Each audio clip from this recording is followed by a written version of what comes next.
Amigos, meu nome é Maíse e nós estamos hoje aqui para conversar, para um bate-papo sobre um tema que é importante para todos nós. Seja você o primeiro a se amar. Saiba agora o que você verá nesse vídeo com Maíse Braga. Para quem está cansado de ser forte o tempo todo. Quando a alma está cansada, Deus ainda pode mostrar um caminho.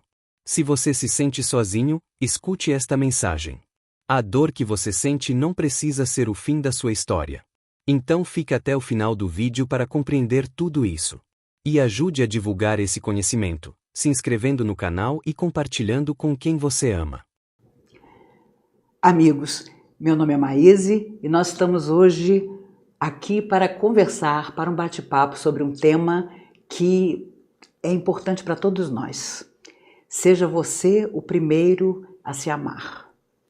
E em verdade vivemos tempos difíceis em que as pessoas procuram autoestima, procuram se reconhecer como seres que podem e devem amar e ser amados, lutar pelo melhor para as suas vidas, mas têm grande dificuldade nisso. Famílias, jovens, idosos, pessoas de todas as idades vivendo situação dolorosa, de influências muito grandes que vêm de todo mundo, desânimo, depressão, tristezas profundas que nos fazem pensar sobre os caminhos que tomamos ao longo de nossa vida. E toda vez que algo nos convida a parar, a pensar sobre nós mesmos, nós precisamos abraçar esse momento, porque é fundamental que nos perguntemos sempre o que nós estamos fazendo de nós mesmos, o que estamos fazendo da vida em torno de nós, do outro, da expectativa do outro em relação a nós e da nossa própria expectativa, porque precisamos, sem dúvida nenhuma, estar confiantes na certeza de que mesmo as lutas, as dores que nos ensinam naturalmente, podem e devem ser ultrapassadas por algo dentro de nós que chamamos Deus, ou forças do bem, ou um ânimo que surge muitas vezes do nada, na hora mais difícil da nossa existência e que demonstra que todos nós viemos ao planeta para vencer a nós mesmos, vencendo todas as dificuldades, superando mesmo todas as lutas, o que é muito difícil. Toda geração que passa pelo mundo considera que a sua foi a mais prejudicada, a mais dolorida, a mais sem perspectivas, e percebemos hoje várias gerações no mundo acreditando que estão baldas, fracas de qualquer possibilidade de felicidade. E se nós não temos um planejamento para o futuro, se nós não temos objetivos de felicidade para nós, nosso coração se amargura e fica cada vez mais difícil. Por isso, no Setembro Amarelo, em que o mundo inteiro se recorda da tentativa que nós temos que fazer sempre de combater o suicídio, que aumenta tremendamente em todo o mundo, nós temos que conversar sobre nós mesmos, sobre aquilo que nós negamos, sobre aquilo que nós fingimos e que nos prejudica muitas vezes. Vamos em busca de ajuda, procuramos religiões, mas há determinadas indagações que nossa alma faz, que precisam muitas vezes de terapia, de ajuda profissional, de alguém que nos ame de verdade e que nos ensine que se nós mesmos não começarmos a gostar de nós, a se importar de verdade com as nossas emoções, raramente alguém poderá realmente nos auxiliar. A doutrina espírita nos fala sobre isso, todas as religiões falam sobre isso, mas a doutrina espírita nos dá o detalhe de que, almas imortais, nós estamos na Terra para aprender ao máximo e também para transformar em alegria aquilo que porventura, em vidas que já se foram, nós penalizamos, fizemos sofrer. E hoje muito do que nos falta, com certeza, foi excesso em alguma parte. E, naturalmente, nossa alma sabe, nosso coração pressente, que queremos tanto determinada realização que nunca vem para nosso espírito, para nossa alma. Com certeza, essa porta que permanece fechada pode ser tentada mais e mais, mas se ela permanecer fechada, nós vamos em busca de outras coisas, de outros sonhos, para não nos paralisar naquele determinado objetivo que, por algum motivo, ainda não veio para o nosso coração, ainda não está em nossas mãos. Entretanto, sabemos que, assim como hoje os médicos nos dizem que a medicina preventiva é o presente e o futuro para que estejamos cada vez mais saudáveis, o autoconhecimento também. Quando nos conhecemos, quando procuramos em nós a origem das nossas dificuldades, nós com certeza estaremos mais preparados para vencer as nossas lutas e principalmente contribuir para que o homem na Terra se torne melhor, malgrado a própria vontade, porque muitas vezes ele vai a passos de tartaruga, mas o processo evolutivo é característica de toda a alma criada para a beleza e para a perfeição, que um dia nós vamos alcançar. Quando se pensa que a cada 40 segundos no mundo alguém tira a própria vida e 2 pessoas tentam, quando se imagina que a cada 66 minutos 99 pessoas tiram a própria vida, percebemos que há longo caminho, geralmente ignorado pela pessoa, entre os primeiros momentos de dificuldade e um gesto tão extremado como o suicídio. Sempre houve tabu, preconceito em se discutir sobre isso, mas não podemos mais agir assim. É preciso falar do que se passa em sociedade. Aqui em Brasília, no ano de 2018, houve um recorde de suicídios na cidade, que a cidade nunca tinha vivido. Pessoas de todas as idades. Nos Estados Unidos, está comum de 2 anos para cá, principalmente de 2012 para cá, o suicídio de crianças de 9 anos. Quase todos os casos por bullying. Há pouco, em janeiro desse ano, um menino de 9 anos tirou a própria vida e o pai, isso aconteceu nos Estados Unidos, não se conformando, foi à escola do menino. Chamou todos os colegas da sala de aula dele para conversar. Todos meninos e meninas de 9 anos. Ele ouviu um juramento de todos que não entendiam por que o filho dele tinha feito aquilo. Porque todos eram amigos, todos tratavam o filho dele muito bem, o filho dele era um fofo. Quando ele voltou para casa e abriu o computador do menino, ele encontrou verdadeiros horrores que esses mesmos meninos de 9 anos, colegas do seu filho, faziam.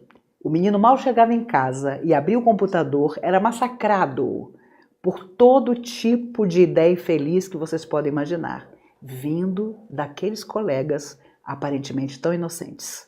Esse pai está percorrendo várias escolas americanas para falar da preocupação dele em que haja uma geração de crianças vivendo uma psicopatia na infância. Juraram que nada faziam ao garoto e o pai descobriu que o menino sofria um bullying covarde de uma forma impressionante. Por isso, se nós pensarmos que precisamos nos modificar como pessoas e nos preocupar muito com aqueles que estão vindo depois de nós, nós vamos estar no caminho certo. Pensando que, mais do que o orai e vigiai, que Jesus nos alertou a ter sempre, nós precisamos pensar que ele também disse a cada um segundo suas obras. E nós, com certeza, ao olhar para trás, principalmente quando nos aproximamos da maturidade, dos nossos 50, 60 anos, precisamos olhar para trás e encontrar coisas boas que tenhamos feito ou deixado no coração das pessoas. Porque senão, nós vamos entrar na grande crise que nós podemos vivenciar. Não é a crise dos 20, dos 30, dos 40, mas de chegar à terceira idade, olhar para trás e perceber que os valores nos quais você colocou sua vida, na verdade, eram bolhas de sabão. Por isso, talvez, entre outros motivos, o suicídio entre idosos está aumentando de forma impressionante de anos para cá no mundo inteiro e também no Brasil. Discutir sobre isso, falar, saber, é nos preparar. Não só para viver uma vida melhor, para estarmos mais confortáveis com as nossas escolhas, com as coisas boas que sempre nos acontecerão e buscá-las, mas principalmente saber que podemos espalhar isso, transmitir ao outro esse nosso desejo de que estejamos todos bem, na medida do possível. A vida nos traz decepções, sonhos que não se realizam, mas outras coisas boas se sobrepõem a tudo isso. E nós precisamos acreditar. Porque senão, não importa o dia, não importa a hora, não importa o ano, haverá coisas que fatalmente mudarão no nosso dia a dia. Provavelmente a única coisa que não vai mudar é a nossa atitude digna e nobre, sempre em relação ao semelhante. Essa não deve mudar porque é o grande fator de equilíbrio, não duvidem, para todos nós, com certeza. Será. Sempre. Precisamos pensar sobre isso. Tudo aquilo que nós ignoramos trabalha contra nós, principalmente as nossas emoções, que aparentemente dizemos que estamos sob controle. Vamos nos conhecer de verdade, vamos nos pôr à prova, muitas vezes, em situações difíceis, para só então saber quem somos nós mesmo. Sempre nas horas decisivas da nossa vida, se acreditamos nas forças espirituais, elas estão conosco, mesmo quando não acreditamos, elas existem e nos abençoam. Mas principalmente o que sai do nosso coração deve ser a grande fortaleza da nossa alma. Com certeza será. E toda a oportunidade que tenhamos de falar sobre isso, de conversar sobre isso, já há escolas no Brasil, face à dificuldade de crianças e adolescentes de relacionamento em casa, no próprio colégio, que estão criando grupos de conversa. E isso é muito importante, porque está havendo nas escolas particulares, públicas, um grande medo dessa garotada toda de viver. O número de crianças e adolescentes que se automutilam, no Brasil inclusive, é assustador. E não adianta não aceitar que isso existe, porque a dor que esses jovens sentem, eles mesmos dizem, só passa quando eles se cortam. E tenho conversado com pessoas que contam que em cidades capitais do Nordeste, isso vem se agravando de uma forma impressionante.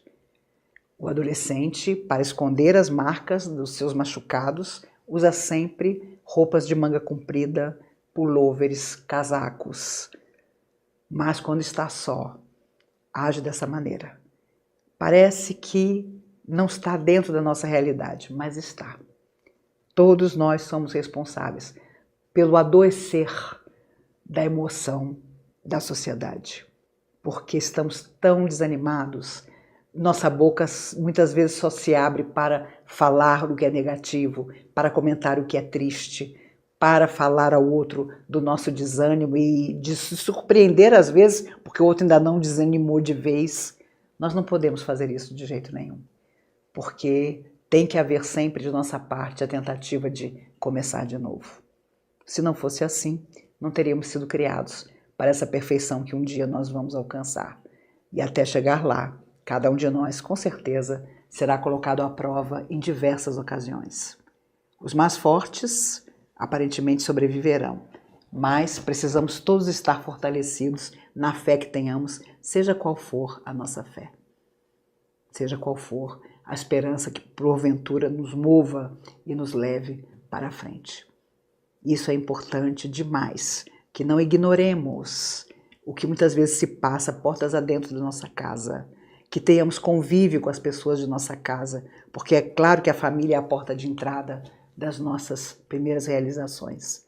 Que possamos olhar nos olhos das pessoas que amamos e perguntar se está tudo bem com elas e como é que nós podemos ajudar. Hoje as pessoas não têm mais paciência de ouvir ninguém. Dizem que não tem tempo de se preocupar com outras pessoas que não sejam consigo mesmas. Mas esse é o orgulho e egoísmo que nós devemos combater sempre, para sermos verdadeiramente fraternos.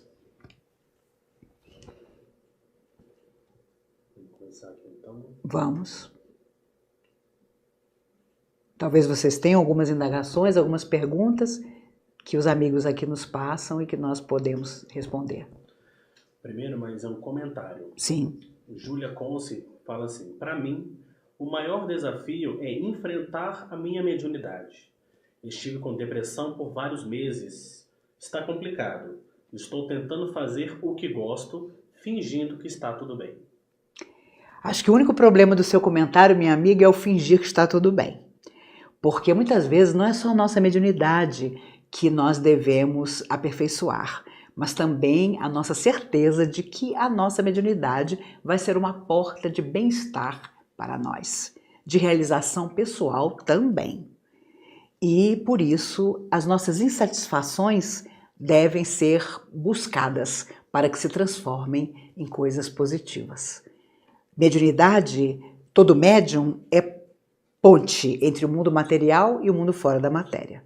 O mundo fora da matéria vai agir positivamente ou o mundo fora da matéria necessitado vai precisar do nosso apoio para se manifestar e melhorar, dependendo do que nós, como pessoas, não só como médiums, pudermos oferecer. Então, não vamos fingir que está tudo bem. Vamos em busca do que não está bem para solucionar. Seja através da terapia com um profissional amigo, seja de que forma for. Mas, principalmente, tendo a grande defesa de todo médium, que é fazer o trabalho da mediunidade de todo o coração. É quando estiver em trabalho de mediunidade, todo o seu coração está ali, para que você seja um real instrumento de alívio para as almas que sofrem, que é o grande objetivo da mediunidade, aliviar as almas que sofrem. Temos um outro comentário de Neuza Francisca. Ela fala assim: boa noite. Estou numa briga comigo mesma, para não entrar em conflito com meu eu, numa luta com minhas dificuldades e problemas para resolver. Bem-vinda, minha amiga, ao universo, porque todos nós estamos passando a mesma dificuldade que você. Essa briga interna é séria, porque nós sabemos quem somos, em geral devemos saber, e sabemos que o nosso objetivo é sempre sermos melhores. Por isso, use todos os instrumentos que você puder para estar minimamente satisfeita com tudo que te acontecer. Ir em busca daquilo que é insatisfação, mas que você pode transformar. Não há outro caminho que não seja buscar felicidade. Mas ser feliz fazendo os outros felizes é uma boa dica para as nossas horas mais difíceis. É como se as forças do bem nos olhassem e soubessem que já que numa hora difícil nós estamos ainda assim pensando em ajudar os outros, eles nos empurrarão para que coisas boas nos aconteçam enfim e nós possamos ainda ser mais úteis a quem precisa. Eu vou juntar duas perguntas, claro. Que elas falam sobre jovens e crianças. Mas você falou dos jovens. Como chegar nos jovens e mostrar para ele que ele precisa ser o primeiro a se amar, apesar de todas as dificuldades que acontecem com ele? E aí depois tem uma pergunta de Marcelo Alonso que diz... Não, de Elizabeth Rodrigues, que fala: o que fazer com as crianças se cortando? Como orientar nossos filhos quando seus amigos estão se mutilando? Isso é importante demais, porque muitas vezes a pessoa até imita o outro colega na tentativa de saber qual é o sentimento, o que ele vai sentir se ele fizer a mesma coisa que o colega está fazendo. E a coisa que, o relato dessas crianças e jovens que se cortam é sempre o mesmo. Quando eu me corto, a dor que está dentro de mim diminui. Isso é uma frase recorrente. Todos dizem a mesma coisa. Primeira coisa, saber e fazer saber que eles têm todo o nosso apoio. Que nós, como educadores, pais, avós, somos os seus grandes amigos. Que a felicidade deles é a nossa felicidade. Que a preocupação deles é a nossa. Eu me lembro de Nelson Rodrigues, que certa vez entrevistado na televisão, o grande cronista, jornalista, morto em 1980, uma vez alguém perguntou a ele: Nelson, diga alguma coisa para os nossos jovens. O que você diria para os jovens? Ainda na década de 70 do século passado. Ele vira-se então para a câmera e diz assim: jovens, envelheçam. Envelheçam. Eu nunca me esqueci disso, porque, sem dúvida, nós temos que passar para os jovens que ser jovem parece tão complicado, parece tão doído, mas é só uma fase da vida. É uma fase de grande aprendizado. É uma fase de amizade, uma fase em que você se conecta muito com o que acontece com o outro que tem a sua idade, ou que é o seu colega, que é o seu amigo, que é o seu paquera. E é por isso que nós, como pais, educadores, de alguma maneira devemos influenciá-los para que saibam que não estão sozinhos, que as coisas tristes passam e que diálogo é tudo. Porque muitos precisarão de ajuda profissional, de ajuda médica, porque há determinadas tristezas e depressões que têm causa orgânica. E é claro que todo jovem se sente um desengonçado, um problemático, um não aceito, a maioria pelo menos finge. Mas quanto mais cedo nós fizermos ver a eles que as amizades verdadeiras são olho no olho e não simplesmente pelo computador, que eles têm muito ainda para viver, quantas coisas maravilhosas vão acontecer, mais seguros eles se sentirão de, numa hora complicada, poder desabafar, poder conversar, poder dizer, olha, eu não estou bem. Que esse diálogo, que esse saber que você está ali, para o que der e vier, seja a grande mensagem que você possa dar a qualquer jovem, a qualquer menino, menina que você possa ajudar, influenciando positivamente. E é claro, o exemplo arrasta. Ele sempre questionará você se você não passar a ele não só palavras, mas exemplo de pessoa bacana também. Vamos então para mais uma pergunta. Maria Camila Moraes pergunta: como identificar, agir logo no início? Certamente ela está falando sobre a questão da ideação suicida. Sim, algo nesse sentido. Sim. Olha, eu brinco que na minha época, eu tenho 61 anos, a garota tristonha por causa de um fim de algum namoro se trancava no quarto e ouvia Maria Bethânia.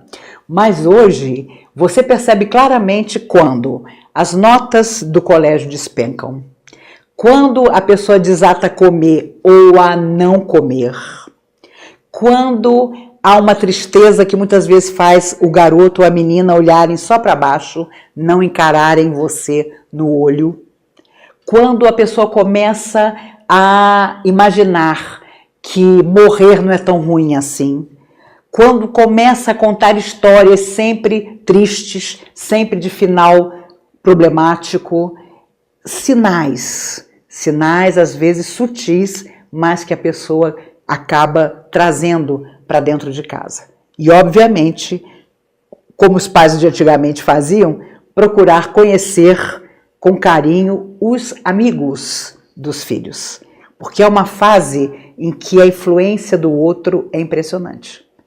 Então, às vezes, a índole é boa, é tranquila, mas o outro que ele admira parece tão pirado, então ele vai se aproximar do pirado para parecer ou ficar pirado também. Então, ter sempre o olhar cuidadoso para o outro e dizer, olha, eu estou sempre aqui. Eu não sou tão velha ou velho como você imagina. Eu também já andei por essa estrada. Também já tive a sua idade. Também tive os medos que você tem. E muitas vezes fui de uma geração em que pai e mãe nem pensavam em conversar sobre isso. Temos que pensar que há muita garotada cujo pai e a mãe nem se preocupam de perguntar se está tudo bem com o filho. Eles não querem saber. E nossos filhos convivem com garotos e meninas assim. Então, que o nosso olhar amoroso possa ajudar não só os nossos filhos, os nossos tutelados, mas também aqueles que estão em volta, muitas vezes abandonados, em famílias de alta classe, materialmente falando, mas completamente sem a sensibilidade de saber que uma família não é um grupo de pessoas que se degladia, mas almas que ali estão para se acertarem. Temos um comentário de Jorge de Vargas. Ele fala assim: o ser humano vive um vazio espiritual muito grande. É verdade. E quando você fala sobre isso, as pessoas que não têm religião dizem, lá vem você com essa história. Mas é a pura verdade. Espiritualmente, se nós não nos encontramos, seja do jeito que for, subindo em cima de uma pedra, ficando de cabeça para baixo, mas quando espiritualmente nós não nos encontramos, nós não temos uma fé, nem que seja simplesmente em nós estamos com muito problema. Principalmente nos dias que correm, em que as pessoas praticamente fingem ser felizes. Eu conheço muitas pessoas que me dizem assim, Maíse, eu finjo que sou feliz. Eu não sei como é que a pessoa consegue, porque é impraticável, não dá certo. Hoje a própria medicina sabe que de tanto você fingir, o seu corpo cai duro. Você desenvolve enfermidades graves quando você não se questiona e, ao se questionar, não procura soluções que não sejam as ideais, mas que sejam as possíveis para a sua vida. Vamos aqui para mais um comentário. Marcelo Alonso, ele diz assim: muitas dessas almas vêm para expiações e cabe a nós, pais, participarmos de forma positiva na vida dos filhos, deixando o convívio das redes sociais de lado e participando da vida de nossas crianças. É verdade.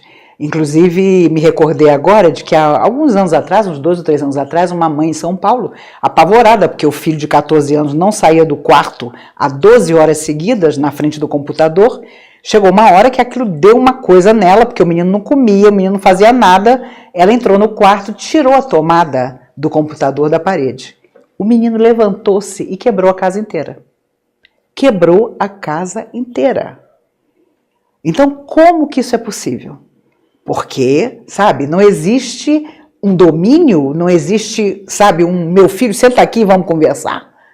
Porque se você deixar que as redes sociais, cheias de ódio, de anonimato perverso, façam a cabeça das futuras gerações, dessa geração jovem que está aí, o mundo não tem saída.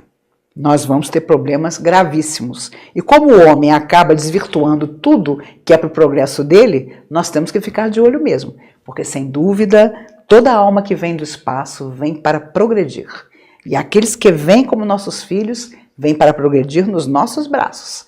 Eu acredito que do outro lado da vida, um dia nos perguntem algumas coisas. Com certeza nos perguntarão o que nós fizemos daqueles que nós podíamos influenciar, fossem nossos filhos ou não. Aquele que nós podemos influenciar vai falar de nós, de como foi influenciado por nós, por nossa atitude, por nossa palavra, pelo nosso jeito de ser. Nossos filhos, então, nem se fala. Vamos a uma pergunta de Luciana Cerezo. Ela diz assim: no atendimento fraterno, podemos encontrar o apoio psicológico que encontraríamos num consultório de psicologia?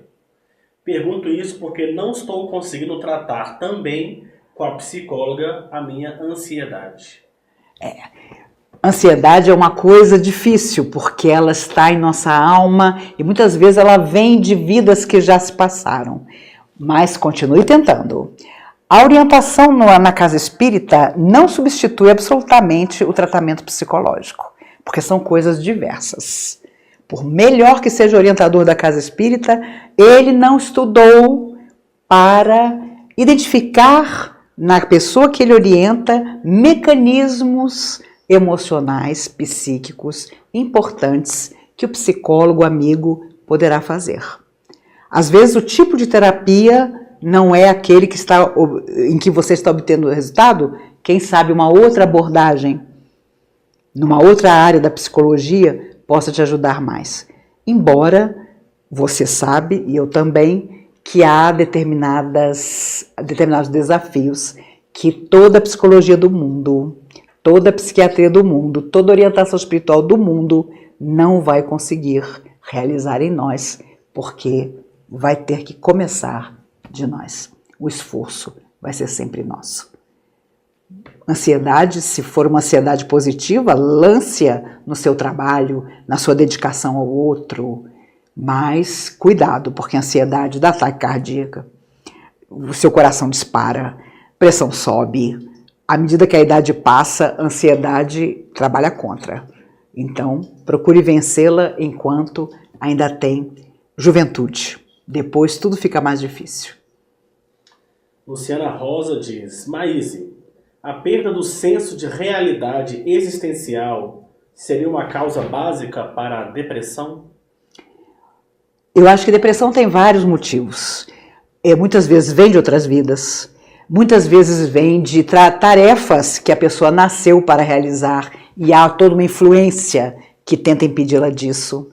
Uma não aceitação, complexos que nós precisamos evitar, vencer, superar de todas as maneiras. A síndrome do coitadinho. Coitadinho de mim. Nada dá certo. Se Deus existe, se esqueceu de mim. Nada funciona comigo. Tudo que dá certo para os outros, comigo não adianta. Então, para chegar à depressão, e muita gente confunde com tristeza, com melancolia, depressão é doença. Quando uma pessoa tira a própria vida, ela chega ao auge da doença. Depressão não é bobagem, não é frescura, não é para chamar a atenção. Depressão real é algo que você tem que combater. Você chega numa pessoa com câncer e diz, olha, você não pode ter isso. Imagine, para que você teve esse câncer? Isso é uma bobagem, uma frescura? A mesma coisa a depressão. Você não pode considerar, por mais que a pessoa seja dada a cenas, você leve a sério o sentimento dela, porque uma hora aquela depressão pode se tornar um buraco de onde ela não vai sair. E com um detalhe, a gente só quando sai do buraco olha e vê o tamanho enorme que era o buraco em que a gente estava. Enquanto nós estamos no buraco, as pessoas falam que a gente está no buraco, falam que a gente tem que sair do buraco, mas a gente não sai. A gente nem acredita que a gente está no buraco. É como quando você se apaixona. O cara tem olho preto. Todo mundo diz que ele tem olho preto. Só você, apaixonada, acha que ele tem olho verde. É a mesma coisa. O depressivo, inclusive eu tenho uma amiga que é até uma oradora espírita, Antônia Neri, ela tem uma frase engraçadíssima. Quando ela fala de depressão, ela diz assim, o depressivo está na cama? Quebre a cama do depressivo. Ele vai ter que montar a cama de novo para poder deitar. E aí a depressão passa. Porque para muita gente, o depressivo é quem não tem nada para fazer. Mas não é não. É um sentimento em que a pessoa vê tudo com os olhos escuros das perturbações que ela traz dentro dela. Das coisas que doem dentro dela e que ela não consegue colocar para fora. Então pode estar um céu azul sem nuvens. Ela não vai nem enxergar o céu, porque ela vai estar andando, olhando para baixo. Então, autoconhecimento, autoestima são coisas importantes para viver na Terra e que nós precisamos construir se não temos. Precisamos fazer isso.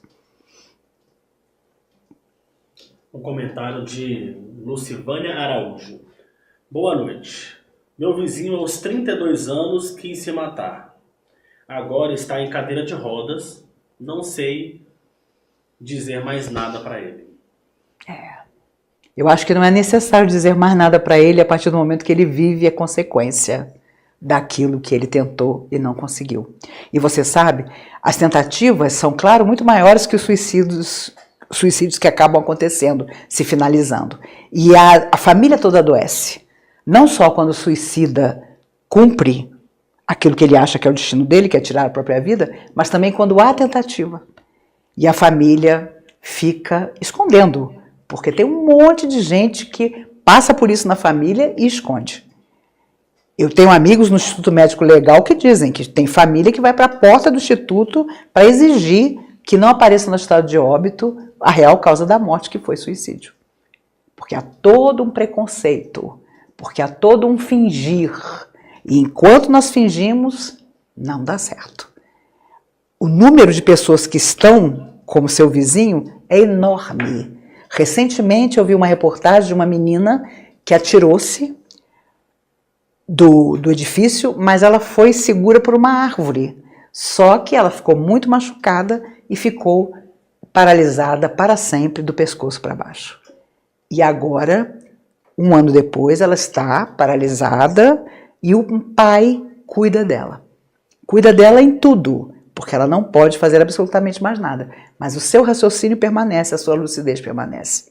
E ela conta na reportagem, ironicamente agora, o que eu mais quero é viver. Mas ficou tetraplégica porque num gesto de término de romance, ela se achou a mais infeliz de todas e se jogou. Mas estava ali a árvore para apoiá-la, mas não para evitar que ela vivesse as consequências do gesto. Então não duvide, seja carinhosa e respeitosa com seu vizinho, mas ele já vive as consequências do que ele tentou fazer com ele mesmo e não conseguiu. Talvez seja preferível que ele esteja vivendo isso na Terra do que fora da matéria, onde a alma suicida sofre muito mais. Luciana Rosa Moreira diz: Maíse, durante a adolescência, o espírito imortal recapitula outras vivências e isso pode potencializar os processos de culpa e autopunição, como a mutilação? É verdade. Ele não se sente aceito, ele não se sente na realidade que ele gostaria. E é claro, existe na adolescência o retorno inconsciente de lembranças não felizes, muitas vezes inclusive de relacionamento com a família, com os pais que ele tem agora. O que não invalida naturalmente a grande necessidade que ele tem de ajuda. Toda vez que alguém se coloca numa situação limite, por mais que ela não admita, ela está implorando por ajuda. O suicida é comprovado, ele não quer morrer, ele só quer deixar de sofrer. E uns tentam outras coisas, o suicida tenta eliminar a própria existência. É verdade que na adolescência nós trazemos sim para o nosso coração, inconscientemente, antigas recordações que muitas vezes nos deixam mais propensos a desanimar. Mas justamente devemos estar num ambiente onde as pessoas percebam isso, a nossa necessidade de apoio e possam nos ajudar a ultrapassar essa fase.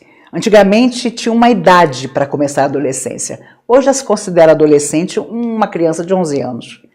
Porque o mundo de tal maneira chega até ela rapidamente que ela não tem a mentalidade de uma criança de 11 anos, de 20 até 10 anos atrás. Mas a necessidade de ajuda permanece sempre. O Peter pergunta assim: Maíse, me sinto totalmente deslocado entre as pessoas da minha família. Parece que caí de paraquedas. Não consigo sentir nada por eles em questão de afeto, mas não os odeio. Poderia me dar uma direção? Ai, meu amigo, aprenda a gostar, a amar. Porque se você não caiu de paraquedas na sua família, porque senão ela não seria sua família. O que pode é realmente haver uma falta de afinidade de você, sabe? Ex-suicidas pedem muitas vezes uma família estranha a eles, porque não souberam valorizar com seu gesto de suicídio, em alguma parte, a família que realmente amavam. Quem sabe você esteja nessa situação de um resgate final, de um suicídio de outras vidas que já se passaram há muito tempo e caiu, entre aspas, como você diz, de paraquedas numa família com a qual você não tem afinidades, mas não por acaso. Para que sejam criadas afinidades, vai sempre partir do seu coração o desejo de que essas afinidades aconteçam. Goste deles, depois passe, quem sabe, a amá-los, para que numa outra vida vocês não se reúnam em situação dolorosa, já que em família não terão conseguido agora interagir com carinho. Seja carinhoso, seja respeitoso. Às vezes isso basta durante uma encarnação. Na outra, os laços poderão estar mais fortes. Mas você deve ser jovem, ainda há muito para fazer. Olhe-os como se fosse a primeira vez que os visse e comece de novo. Acho que você vai conseguir, senão você não estaria fazendo essa pergunta. Karina Azevedo diz: boa noite, Maíse. Como sobreviver a 2 lutos quase que seguidos por suicídio? Hoje faz exatamente 3 meses que perdi meu irmão para a depressão. E há 8 dias foi a minha madrinha. Minha amiga, é doloroso demais, mas eu sei que você vai ultrapassar tudo isso, até porque tanto um como o outro não desejariam que você fizesse outra coisa que não fosse vencer. Você me fez recordar o depoimento de uma mãe que eu assisti, o irmão dela, depressivo por causa de uma separação, de um casamento de muitos anos, matou-se. E o filho dela morava com esse tio, irmão dela, e pediu para voltar. Mãe, vou voltar para sua casa, eu não pude ajudar meu tio, que coisa terrível, mas ele já estava muito depressivo. Ela, quando o rapaz voltou para casa, começou a reparar que o filho parecia tão depressivo quanto o irmão dela que havia se matado. O irmão dela deixou um envelope com cartas se despedindo. Para surpresa dela, passados 3 meses do suicídio do irmão dela, um amigo do filho dá a ela o envelope. Olha, o seu filho me deu isso dizendo que era para entregar quando ele cometesse o suicídio. Mas eu sei que ele está aqui se despedindo. E como a senhora é mãe dele, eu vim alertar a senhora. Mas, incrível, ela pensou, como é que eu vou abordar esse assunto com meu filho? Eu vou deixar passar o dia de hoje e amanhã eu falo com ele. Pois naquela noite ele tirou a própria vida. E ela, chorando no depoimento, diz, como eu me arrependo de, ao pegar o envelope, não ter ido até ele e o questionado sobre aquilo que ele havia deixado na mão do amigo, que eram as despedidas dele, porque não houve tempo de ajudá-lo. Então não duvide que é muito difícil, tanto seu irmão como sua madrinha, tão próximos a você, seu irmão principalmente, mas você disse bem, depressão é uma enfermidade que muitas vezes nós não conseguimos ajudar. Permaneça você na tarefa de superar, no trabalho do bem, procure ajudar pessoas tristes e tenha certeza de que todo aquele que parte, não importa como partiu, deixa no coração da gente o dever de fazer o bem que ele poderia estar fazendo. Seu irmão tão próximo a você, faça isso. Dedique a ele todo o bem que você fizer aos outros e tenho certeza que um dia vocês vão se reencontrar e ele terá entendido que não deveria ter feito o que fez e você terá aprendido com a dor da ausência dele, da saudade dele, também a viver muito melhor, apesar de todas as lutas. Célia Suzuki diz, Maíse, há um tempo determinado para atender uma pessoa no atendimento fraterno? Olha, eu me lembrei agora de seu Erasmo Cravo, um dos fundadores da Comunhão Espírita de Brasília, um querido que faleceu há 2 anos atrás, já aos 95 anos. Um homem extraordinário. Acho que um dos únicos homens que eu conheci na vida que eu nunca vi falar de ninguém, falar mal de ninguém. Muitas vezes conversávamos falando de alguém, ele logo chegava na roda para elogiar a pessoa de alguma maneira. Uma alma maravilhosa. Ele foi orientador da Comunhão por muitos anos. E ele dizia assim, Maíse, eu aprendi uma coisa. Quando a pessoa chega na sua frente e diz assim, seu Erasmo, se eu lhe contasse a minha vida, o senhor não acreditaria. Ele, antes que a pessoa começasse a falar, já dizia, vamos nos ater ao último ano da sua vida. Me conte o último ano da sua vida. Porque se deixasse, a pessoa contava a vida inteira, desde o nascimento. O importante é o que você vai dizer para ela. Então, observe quando ela começa a falar, se ela vai ficar muito tempo falando. Você imediatamente dirá, minha amiga, meu amigo, eu tenho certeza que seu coração tem muito a dizer. Mas nós temos um tempo aqui. Me diga, o que trouxe você aqui? O que fez seu coração buscar a orientação? Comece a fluir, né, a conversa para algo em que ela perceba que ela vai ser orientada, vai ser assistida, mas que tem outras pessoas que precisam ser orientadas também. Eu tenho certeza que com a sua intuição e com a proteção dos mentores amigos, se você é orientadora, será uma excelente orientadora sempre. Buscando ouvir o outro, mas colocando ao outro a necessidade de ser objetivo para poder ser mais ajudado. Mara diz, Maíse, por que será que estamos vivendo uma atualidade tão emocionalmente doente? Com certeza, porque nós não nos preparamos para fazer o que era certo. Buscamos outros caminhos. O homem na Terra, por exemplo, colocou na vida material o seu grande objetivo. E, de repente, ele percebe que a matéria tem um limite. Que a matéria, inclusive, raramente traz a paz de consciência e a real felicidade. Traz facilidades, mas felicidade é outra coisa.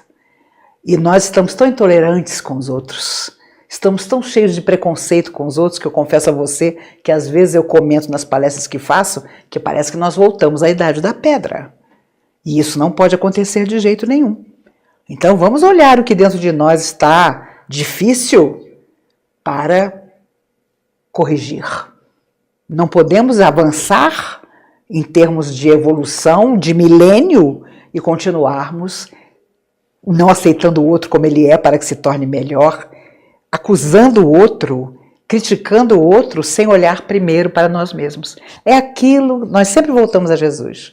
Jesus simplesmente nos deu todos os caminhos, nós é que nos recusamos a caminhar. Agora, seja qual for a sua religião, até que você não tenha nenhuma, pelo menos buscar em você, portas adentro do seu coração, algo de positivo para encarar a loucura que o mundo está vivendo, até que essa loucura passe e se transforme em reais realizações positivas. Nós precisamos estar firmes e pedir mesmo que as forças do bem que protegem o universo possam nos amparar, às vezes na beira do abismo, mas nós vamos olhar o abismo, vamos saber que ali não é o nosso caminho, voltar atrás muitas vezes para poder sempre começar. Nunca nos enganamos, porque os amigos espirituais sempre disseram que esses tempos seriam tempos muito difíceis, tempos de autoavaliação e principalmente da nossa relação com o outro tendo que ser aperfeiçoada, mesmo contra a nossa vontade. Adriana, como nos sentir realmente merecedores de ter uma vida plena? Fazer tudo que for possível para o bem da maioria, de quem nós conseguimos atingir. Dormir com a consciência tranquila, minha amiga, não tem preço. Uma vez um grupo de jovens procurou Chico Xavier, há muitos anos, em Uberaba, e eram jovens de uma mocidade espírita e perguntaram: Chico, o que Emmanuel nos diz? Como saber se nós estamos fazendo certo? E foi seu Eurípides Bassanufo, se eu não me engano. Aliás, Humberto de Campos. Foi Humberto de Campos que, através de Chico, disse: toda noite faça a pergunta: o que eu fiz hoje que um verdadeiro amigo de Jesus teria feito? E o que eu fiz hoje que um amigo de Jesus não teria feito nunca? Respondendo essas duas questões, você vai saber como foi o seu dia, vai fazer uma análise das suas atitudes e vai poder dormir melhor, planejando coisas melhores para o dia seguinte. Mônica Bonates Feijó diz assim: boa noite, Maíse. O que os espíritos dizem a respeito da nova era da regeneração, em que estamos em processo de conquista? Ainda teremos essa chaga do suicídio? Por longo tempo, minha amiga. A opção das pessoas será fugir. E o suicídio é uma fuga. Então, não vai ser de hoje para amanhã que as coisas vão melhorar, não. Porque as pessoas estão se sentindo cada vez mais sozinhas, cada vez mais questionadoras, sem uma resposta. E o milênio novo mal começou, são 19 anos só. E um milênio são 1000 anos. Eu acredito, sinceramente, porque Emmanuel dizia um pouco isso através do Chico Xavier, que em 2057 nós já teremos, muitas mudanças terão acontecido e nós estaremos nos albores de uma humanidade nova, principalmente com essa garotadinha que está chegando agora ou que ainda vai chegar. Eu teria 100 anos exatamente, não vou estar aqui, mas se você é mais jovem do que eu, quem sabe? O importante é que não há retrocesso. Nós estacionamos por longos períodos, agora é avançar, porque o planeta vai avançar, está avançando, mesmo com todas as loucuras que acontecem nele. E nós vamos precisar avançar também, se nós quisermos, numa outra existência, ainda voltar a esse hospital-escola extraordinário que é a Terra. Você não precisa esperar sentir amor por si mesmo para começar a agir com respeito pela própria vida. Às vezes, o sentimento virá depois da atitude. Ele pode começar numa consulta marcada, numa conversa sincera, numa noite de descanso ou na decisão de não permanecer sozinho diante de pensamentos que assustam você. Amor próprio também é estabelecer limites. É compreender que cuidar de todos enquanto se destrói por dentro não é generosidade. A verdadeira caridade não exclui você. Ajudar o outro pode devolver sentido à sua caminhada, mas esse trabalho não deve ser usado para esconder suas próprias necessidades. Há momentos em que a solidão poderá servir como pausa para reorganizar o coração. Mas ela não pode se transformar numa prisão onde você apenas revive perdas, rejeições e culpas. Use esse silêncio para recuperar forças e não para confirmar a ideia de que sua vida terminou. Sua história não se resume ao período mais difícil. Ainda existem encontros, aprendizados e possibilidades que você não conhece. Comece com um gesto concreto. Fale a verdade sobre como está. Aceite o apoio disponível. Procure tratamento quando necessário. Escolha permanecer. Antes de exigir que alguém reconheça seu valor, tome uma decisão fundamental. Seja a primeira pessoa a proteger sua vida, respeitar seus limites e acreditar que você ainda pode reconstruir a própria felicidade.